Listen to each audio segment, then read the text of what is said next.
கிடையாது.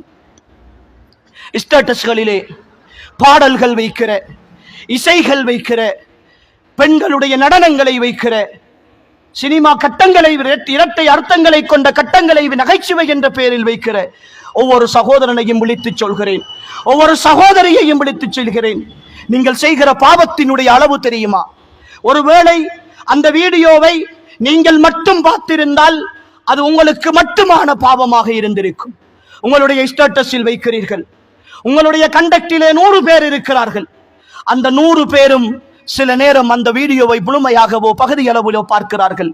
இப்பொழுது 100 பேருடைய பாவத்தை நீங்கள் சுமந்து கொள்கிறீர்கள். அதற்கு பிறகு அதிலிருந்து ஒரு 10 பேர் எடுத்து அவர்களுடைய ஸ்டேட்டஸில் வைக்கிறார்கள். அவர்கள் ஒவ்வொருவரும் 100 பேர் இருக்கிறார்கள், 1000 பேருடைய பாவம் மொத்தமாக சேர்த்து 1101 பாவத்தை சுமந்து கொள்கிறீர்கள். இப்படி ஒரே ஸ்டேட்டஸில் ஆயிரக்கணக்கானவர்களுடைய பாவத்தை சுமந்து கொண்டுதான் வாழ்ந்து கொண்டிருக்கிறீர்கள். ஒருவேளை உங்களுடைய பாவத்தையே உங்களால் சுமந்து கொள்ள முடியாத நிலையில் அடுத்தவர்களுடைய பாவத்தை சுமந்து கொண்டு எப்படி சகோதரர்களே கபரிலும் மஹ்ஷரிலும் நாம் வெற்றி அடைய போகிறோம் என்பதை ஒவ்வொரு ஈமானிய சகோதரனும் சகோதரியும் உணர்ந்து பார்க்க வேண்டும்.